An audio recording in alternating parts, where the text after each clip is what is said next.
start the episode number 289.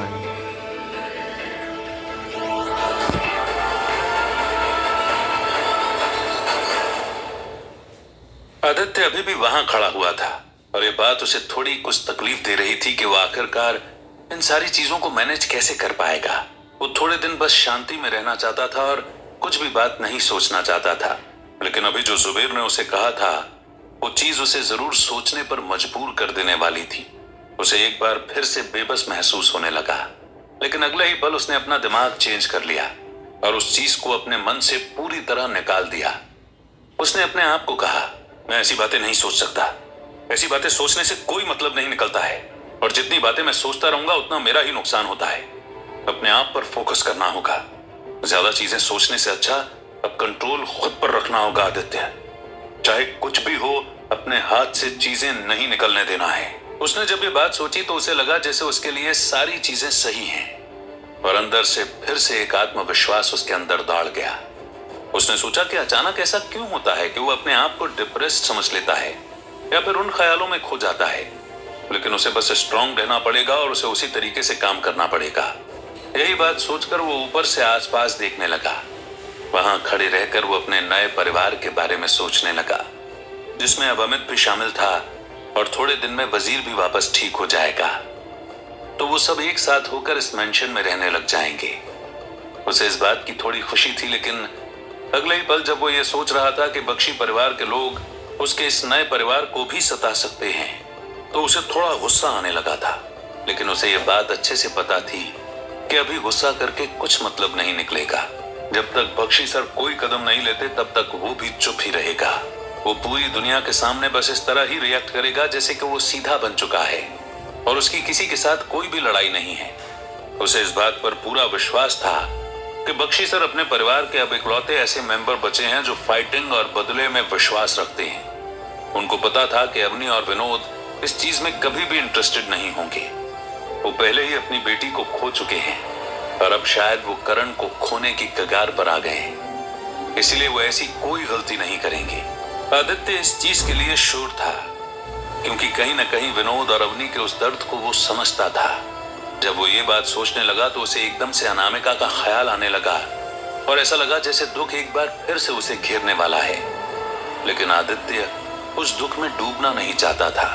वो नहीं चाहता था कि अनामिका के साथ साथ अपने परिवार वालों का भी दुख मनाए, क्योंकि उसे पता था कि जिस दिन वो अपनी वजह से मरने वाले लोगों के बारे में सोचेगा उस दिन शायद उसके अंदर का दुख अपने आप को संभाल नहीं पाएगा। फिर शायद सब कुछ खत्म हो जाएगा, जो वो बिल्कुल भी नहीं करना चाहता था।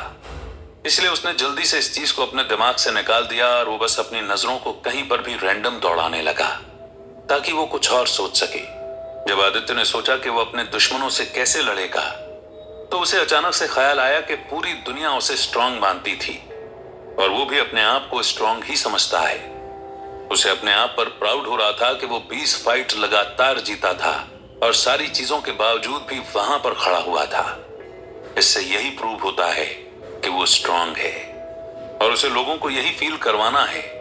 उसे पता है कि उसे इतनी आसानी से कोई नहीं हरा सकता और उसके पास जो शक्तियां हैं इसके बदले में शायद इस दुनिया में ऐसा कोई भी पैदा नहीं हुआ होगा जो उसके सामने आकर खड़ा हो जाए। वो सब लोगों से आसानी से जीत जाएगा, लेकिन उसे यह भी बहुत अच्छे से पता था कि वो दुनिया से लड़ने के लिए भी तब तक नहीं जाएगा जब तक कि दुनिया उसको छेड़ती नहीं।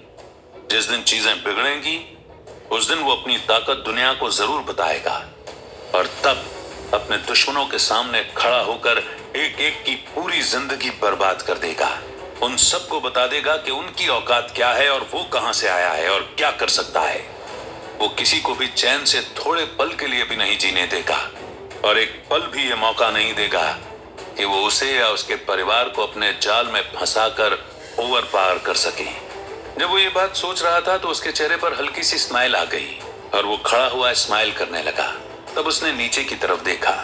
मेंशन का लॉन बहुत ही सुंदर दिख रहा था, लेकिन उसी बीच उसे वहां पर मृणाली भी खड़ी हुई दिख रही थी। वो बस बाउंड्री वॉल की तरफ घूर रही थी और आदित्य को समझ नहीं आ रहा था कि वो क्या सोच रही है। उसे इतनी बात तो श्योर थी कि बाउंड्री वॉल पर मृणाली को कुछ नहीं दिख रहा था, तो फिर वो क्या देख रही है। आदित्य ये सोचने लगा उसे कहीं न कहीं उसकी चिंता भी थी और यह भी पता था कि वो उसे अकेला नहीं छोड़ सकता, क्योंकि मृणाली ने भी पिछले 2 दिनों में एक पल के लिए भी ऐसा नहीं किया था। तब उसने सोचा कि अब वो वक्त आ ही गया है जब उसे पलट कर नीचे जाना चाहिए और उससे बात करनी चाहिए। यही बात सोचकर वो पलटा और नीचे जाने लगा। नीचे की तरफ जाते हुए वो मेंशन की हर एक डिटेल पर फोकस कर रहा था। हर फ्लोर जैसे उसे कुछ नया दिखा रहा था, लेकिन वहां पर हर तरफ बस उसी तरह मार्बल और गोल्डन कलर का टेक्सचर था। वो उस चीज को अपना घर मानकर बहुत अच्छा फील कर रहा था। उसे पता नहीं था कि दूसरे लोग वहां पर रहकर कैसा फील कर रहे हैं, पर अपने मन में उसे बहुत अच्छे से पता था कि अगर वो खुश रहेगा तो सब खुश हो ही जाएंगे और उसे बस खुश रहना था। यही बात सोचकर वो नीचे जा रहा था और उसने सोचा कि मृणाली से बात करने के बाद अगर उसे टाइम मिलेगा तो वो अपनी माँ से भी बात करेगा और उनके जज्बातों को समझने की कोशिश करेगा कि वो आखिर चाहती क्या है। वो जैसे जैसे नीचे आ रहा था उसके पैरों की आवाज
पत्थर की दीवार से ज्यादा कुछ नहीं दिख रहा मृणाली, लेकिन लगता है कि तुम इसके पार देख पा रही हो।